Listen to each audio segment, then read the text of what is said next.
ରାସ୍ତା ନିର୍ମାଣରେ ଅନିୟମିତତା ଓ ନିମ୍ନମାନର ଅଭିଯୋଗ ଆଣି ରାସ୍ତାରୋକ, ଯାହା ପାଇଁ ଘଟଣାସ୍ଥଳରେ ଅସନ୍ତୋଷ ଓ ଚାପା ଉତ୍ତେଜନା।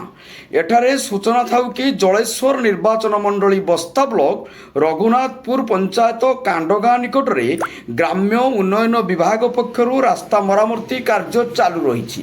ଏହି ରାସ୍ତା ଉପରେ ଆଖପାଖ ମୋଟ 10ଟି ପଞ୍ଚାୟତର ଲୋକ ନିର୍ଭର କରୁଥିବା ବେଳେ ଦୈନିକ ଯାତ୍ରୀବାହୀ ବସ୍, ଟ୍ରକ୍, ଟ୍ରାକ୍ଟର ଭଳି ବହୁ ଗାଡ଼ି ମୋଟର ଯା ଆସ କରିଥାଏ।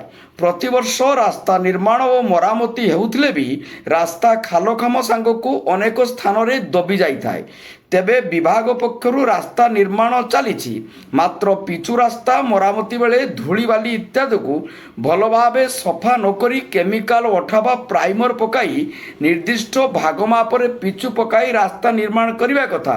ମାତ୍ର ଠିକା ସଂସ୍ଥା ଭଲ ଭାବେ ଧୂଳିବାଲି ସଫା ନକରି ଧର୍ମକୁ ଆଖିଠାର ମାରି ନାମକୁ ମାତ୍ର ପ୍ରାଇମର ପକାଇ କାମ ମୋଟେଇ କରି ରାସ୍ତା ନିର୍ମାଣ କରୁଥିଲେ।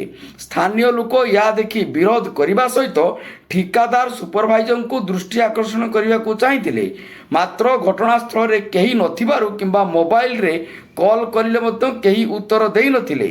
ତେଣୁ ଅଞ୍ଚଳବାସୀ ଆଜି ନିୟମ ମୁତାବକ ରାସ୍ତା ନିର୍ମାଣ ପାଇଁ ଅଡ଼ି ଧରି ରାସ୍ତାରୋକ କରିଥିଲେ, ଯାହା ପାଇଁ ରାସ୍ତାରେ ଉଭୟ ପଟ ଶହ ଶହ ସଂଖ୍ୟାରେ ଗାଡ଼ି ଅଟକି ରହିଥିଲା।